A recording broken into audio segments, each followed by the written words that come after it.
মোহতারাম দেশবাসী, আজ মুসলিম উম্মাহ এমন এক ক্লান্তি লগ্নে উপনীত হয়েছে যে মুহূর্তে তারা আজ ধ্বংসের দ্বার প্রান্তে দাঁড়ানো। কেন মুসলিম উম্মাহ আজ ধ্বংসের দ্বার প্রান্তে দাঁড়ানো? তা এই কারণে ফিলিস্তিনে মুসলমানদের উপর, তাদের মা বোনদের উপর, তাদের ভাইদের উপর ইসরায়েল অমানবিক জুলুম, নির্যাতন, শোষণ, অত্যাচার, দুঃশাসন করছে। কিন্তু তারা নিজের স্বার্থ ছাড়া অন্য কিছু ভাবছে না। দুনিয়ার পিছনে তারা ছুটছে, দুনিয়াকে তারা নিজেদের কাছে টেনে নিচ্ছে, আর অন্যদিকে তাদের ভাই ফিলিস্তিনে ধুকে ধুকে মরছে। তাদের আহাজারি, তাদের কান্না শোনার মতো আজ কেউ নেই।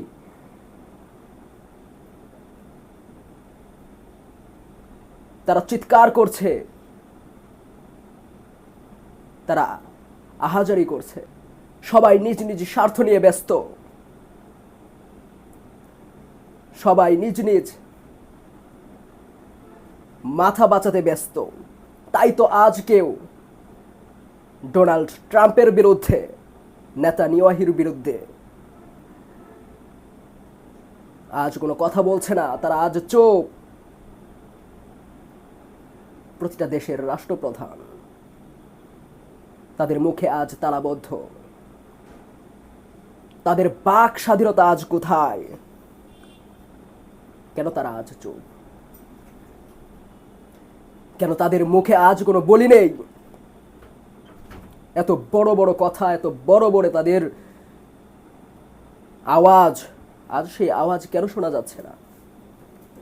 ফিলিস্তিনের বুক থেকে গাজা শহর নিঃশেষ করে দেওয়া হচ্ছে, অথচ আজ তাদের সেই মুসলিম শাসকদের, সেই মুসলিম রাষ্ট্রপ্রধানদের আজ খুঁজে পাওয়া যায় না।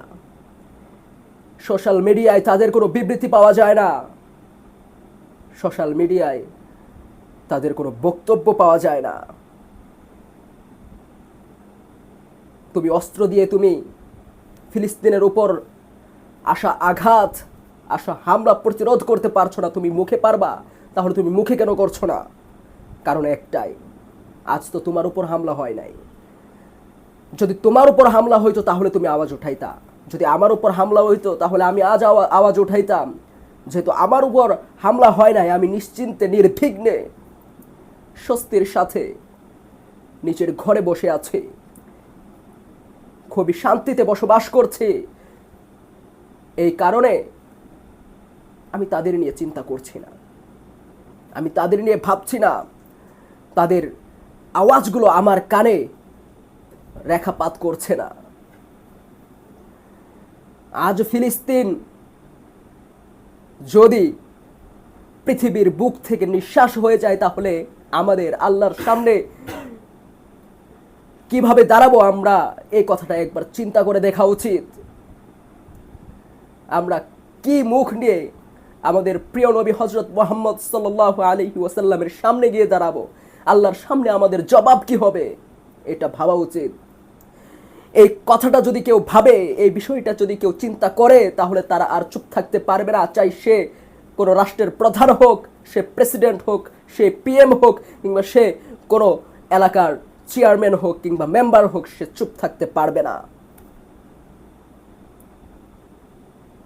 আমাদের মাঝ থেকে দিনদারি হারিয়ে যাচ্ছে। আমাদের মাঝে দিনদারি নাই, আমাদের মাঝে ইমানি জজবা নাই, ইমানি স্পৃহা নাই। আমাদের মাঝে যদি ইমানি স্পৃহা, ইমানি জজবা থাকতো, তাহলে আমরা মোহাম্মদ বিন কাসিম হয়ে যেতাম, আমরা খালিদ বিন ওয়ালিদ হয়ে যেতাম, আমরা তারেক বিন জিয়াদ হয়ে যেতাম।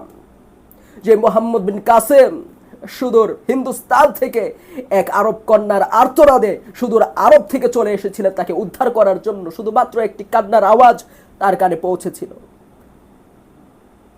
হিন্দুস্তানে এসে সেই জালিমদেরকে উচিত শিক্ষা দিয়েছিলেন। সেই সুদূর আরব থেকে হিন্দুস্তানে চলে এসেছিলেন। কি ছিল তাদের ইমানি জজবা? আজ সেই ইমানি জজবা আমাদের মাঝে নেই। যদি সেই ইমানি জজবা আমাদের মাঝে থাকতো, তাহলে আমরা আমাদের বিবি, আমরা আমাদের সন্তানাদি আমরা আমাদের বাড়ি ঘর নিয়ে চিন্তা করতাম না, আমরা ফিলিস্তিনে চলে যেতাম আমাদের ভাইদেরকে উদ্ধার করার জন্য, আমাদের ভাইদেরকে আমরা সান্ত্বনা দেওয়ার জন্য, আমাদের ভাইদের পাশে দাঁড়ানোর জন্য আমরা চলে যেতাম। সবাই নিজের বাড়ি ঘর নিয়ে চিন্তা করছে, নিজের আরাম আয়েশ নিয়ে চিন্তা করছে, নিজের গাড়ি বাড়ি নিয়ে চিন্তা করছে, নিজের দেশ নিয়ে চিন্তা করছে, কিন্তু ফিলিস্তিন নিয়ে চিন্তা করার মতো কারো কোনো সময় নাই। এতগুলোর মুসলিম রাষ্ট্র, এত মুসলমান, এত অস্ত্র, যদি সেই অস্ত্র যদি আমি আমার মুসলিম ভাইয়ের কাজে না লাগাতে পারি, সেই অস্ত্র যদি আমি আমার মুসলিম ভাইকে যদি উদ্ধার করার জন্য সেই অস্ত্র কাজে না লাগাতে পারি, এই অস্ত্র বৃথা। ধ্বংস হোক এমন অস্ত্র, ধ্বংস হোক এমন রাষ্ট্র, ধ্বংস হোক এমন রাষ্ট্রপ্রধান। দরকার নাই আমাদের এমন রাষ্ট্রপ্রধান যারা আমাদের মুসলিম ভাইয়ের পক্ষে দাঁড়াতে পারবে না, আমাদের মুসলিম ভাইয়ের পিছনে দাঁড়াতে পারবে না, মুসলিম ভাইয়ের উপর কোনো ধরনের নির্যাতন হচ্ছে সেই নির্যাতনের বিরুদ্ধে আওয়াজ তুলতে পারবে না, এমন রাষ্ট্রপ্রধান চাই না আমরা। চাই সেই রাষ্ট্রপ্রধান পাকিস্তানের হোক কিংবা তুরস্কের হোক, চাই সেই রাষ্ট্রপ্রধান ইরানের হোক কিংবা ইরাকের হোক কিংবা বাংলাদেশের। যদি জুলুমের উপর আওয়াজ উঠাতে না পারে, যদি জুলুমের উপর আমি জুলুমকে রুখে দাঁড়াতে না পারি, তাহলে সেই রাষ্ট্রপ্রধানের কোনো দরকার নাই। ফিলিস্তিনের উপর যে বর্বরিত হামলা উঠছে, বারবার চুক্তি ভঙ্গ করে ইসরায়েল ফিলিস্তিনের উপর হামলা করছে, ফিলিস্তিনের মুসলমানদেরকে অন্যায়ভাবে নিপীড়ন নির্যাতন করে তাদেরকে দুনিয়ার বুক থেকে নিঃশ্বাস করে দেওয়ার যে প্ল্যান তারা চালাচ্ছে, এই প্ল্যান যদি আজ রুখে দেওয়া না হয়, তাহলে হয়তোবা আজ, হয়তোবা কাল, হয়তোবা পরশু পৃথিবীর বুকে ফিলিস্তিন নামে একটা দেশ ছিল, এটা আমাদের ভাবতে হবে। নারী থেকে নিয়ে শিশু, বৃদ্ধ, কাউকে ছাড়ছে না, গণহত্যা তারা চালাচ্ছে। আকাশের মধ্যে লাশ উড়ছে, আকাশের মধ্যে বাড়িঘর উড়ছে, শিশুরা জমিনের মধ্যে ছিটকে পড়ছে তাদের বোমা হামলায়, তাদের মিসাইল হামলায়। কিন্তু আজ আমরা চুপ। আমাদের মুখে মনে হয় আজ কেউ শৃঙ্খলাবদ্ধ করে রেখেছে আমাদের মুখ, আমরা আওয়াজ তুলতে পারছি না। আজ আমরা মুসলিম উম্মাহ এক নই। নিজেদের জন্য না হলেও ফিলিস্তিনের জন্য আমাদের মুসলিম উম্মাহকে এক হতে হবে। আমার জন্য না হলেও মুসলিম উম্মাহকে আজ ফিলিস্তিনের জন্য এক হতে হবে। যদি প্রতিটা মুসলিম উম্মাহ আজ এক হয়ে যেত, তাহলে এই ইহুদি খ্রিস্টানদের কখনো সাহস হতো না মুসলমানদের উপর চোখ তুলে তাকাতে। ইতিহাস সাক্ষী আছে, যখন মুসলমানরা এক ছিল, পুরো পৃথিবীর সমস্ত মুশরিকরা মিলে একজন মুসলমান নাগরিকের উপর তারা চোখ তুলে তাকাবার সাহস করে নাই, চাই সেটা কোনো মুসলিম রাষ্ট্র হোক কিংবা অমুসলিম রাষ্ট্র। আজ যখন মুসলমানরা বিচ্ছিন্ন, মুসলমানরা একে অপরের পিছনে লেগে আছে, মুসলমানরা একে অপরকে সহ্য করতে পারছে না, একজন আরেকজনের উপর আঙুল তুলছে, সেই সুযোগটা নিয়ে আজ ইহুদি খ্রিস্টানরা মুসলমানদের উপর আক্রমণ করার সাহস পেয়ে গেছে, যার কারণে আজ ফিলিস্তিনের এই অবস্থা। শুধুমাত্র এই কারণে আমরা ইমাম মাহদী আলাইহিসসালাতু ওয়াসসালামের অপেক্ষায় আছি। ইমাম মাহদী আলাইহিসসালাতু ওয়াসসালাম কখন আসবেন, ফিলিস্তিনকে উদ্ধার করবেন, ফিলিস্তিনের মুসলমানদেরকে এই কারামুক্ত থেকে, এই জুলুম নির্যাতন থেকে ফিলিস্তিনের মুসলমানদেরকে বের করবেন, আমরা সেই আশায় আছি। আরে ইতিহাস সাক্ষী আছে, সুলতান সালাউদ্দিন আইয়ুবী রহমাতুল্লাহি আলাইহি যখন খ্রিস্টানরা গাজায় মুসলমানদের উপর নির্যাতন শুরু করেছিল, জুলুম শুরু করেছিল, তখন সুলতান সালাউদ্দিন আইয়ুবী রহমাতুল্লাহি আলাইহি ইমাম মাহদী আলাইহিসসালাতু ওয়াসসালামের অপেক্ষা করেন নাই। ইমাম সুলতান সালাউদ্দিন আইয়ুবী রহমাতুল্লাহি আলাইহি এটা ভাবেন নাই যে কখন ইমাম মাহদী আলাইহিসসালাতু ওয়াসসালাম আসবেন, তখন তিনি আইসা ফিলিস্তিনের মুসলমানদেরকে, গাজার মুসলমানদেরকে এই জুলুম নির্যাতন থেকে বের করবেন।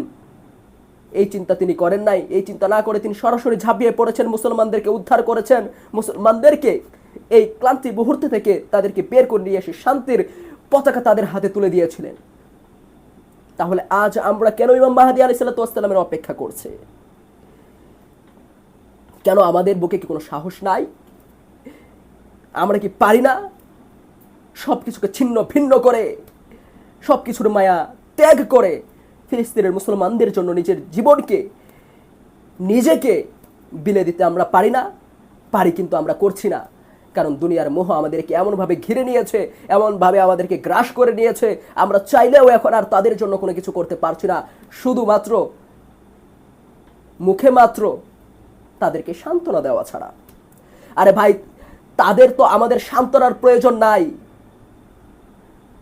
তাদের তো আমাদের মুখের বুলির প্রয়োজন নাই। তাদের প্রয়োজন হইল অস্ত্র, তাদের প্রয়োজন হইল খাবার, অর্থনৈতিক একটা সাপোর্ট তাদের দরকার। তোমার আমার সান্ত্বনা তাদের কোনো দরকার নাই। পারলে অর্থনৈতিক সাপোর্ট করো তাদেরকে, পারলে তুমি অস্ত্র দিয়ে সাহায্য করো তাদেরকে, পারলে তুমি নিজে গিয়ে ফিলিস্তিনের মধ্যে জিহাদ করে ফিলিস্তিনকে স্বাধীন করে নাও। তুমি পারলে তা করো। মুখে কখনো সান্ত্বনা দেওয়া যায় না, এই মুখের সান্ত্বনা তাদের কোনো প্রয়োজন নাই। আমাদেরকে পুরো মুসলিম উম্মাহ এক হয়ে, পুরো মুসলিম উম্মাহ এক কাতারে আবদ্ধ হয়ে ফিলিস্তিনের মুসলমানদেরকে উদ্ধার করতে হবে। ফিলিস্তিনের মুসলমানদেরকে এই হত্যাযজ্ঞ থেকে বের করতে হবে।